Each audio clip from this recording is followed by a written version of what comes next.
السلام علیکم۔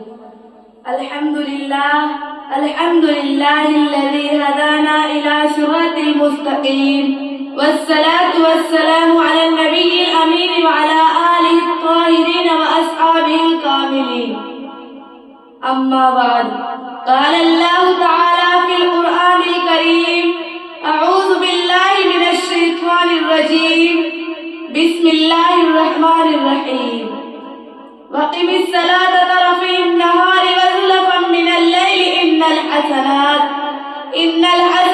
يُذْهِبْنَ السَّيِّئَاتِ ذَلِكَ ذِكْرَىٰ لِلذَّاكِرِينَ۔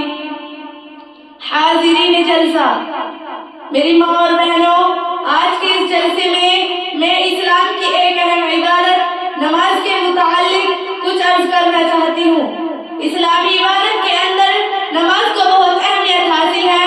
نماز پڑھنے والوں کے لیے بڑے بڑے ثواب قرآن و حدیث کے اندر آئے ہیں، اور جو لوگ نماز کی پابندی نہیں کرتے، اس کی طرف دھیان نہیں دیتے، نماز سے لاپرواہی برت دیتے ہیں اور بغیر کسی معقول عذر کے نماز جیسی عبادت کو ترک کر دیتے ہیں، ان کے حق میں بڑی وعیدیں آتی ہیں۔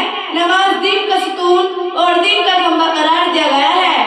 ایک حدیث میں رسول اللہ صلی اللہ علیہ وسلم نے فرمایا، الصلاۃ عماد الدین فمن اقامها اقام الدین ومن هدمها هدم الدین۔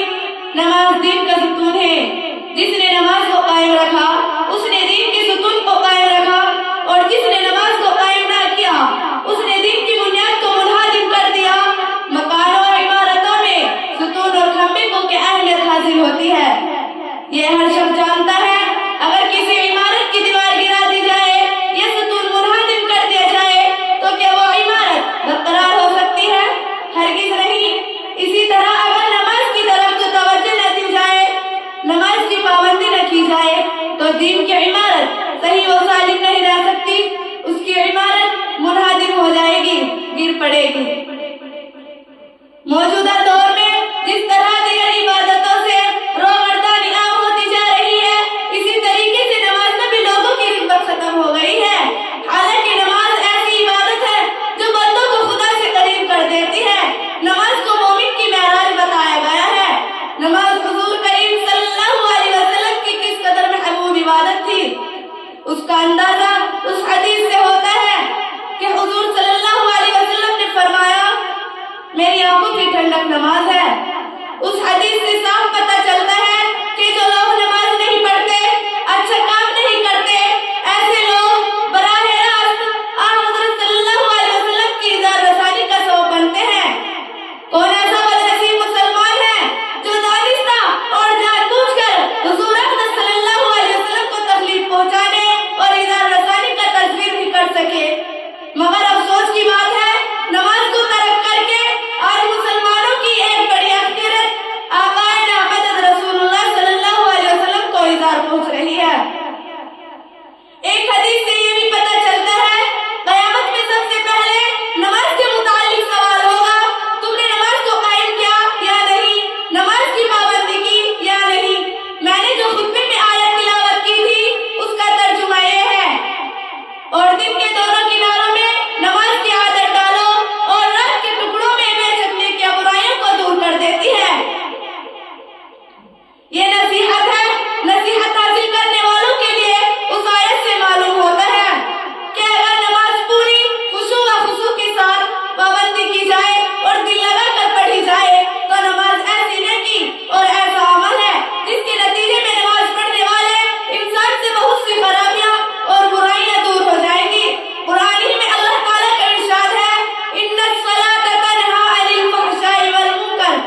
حضرت حذیفہ رضی اللہ تعالیٰ عنہ فرماتے ہیں کہ رسول اللہ صلی اللہ علیہ وسلم کی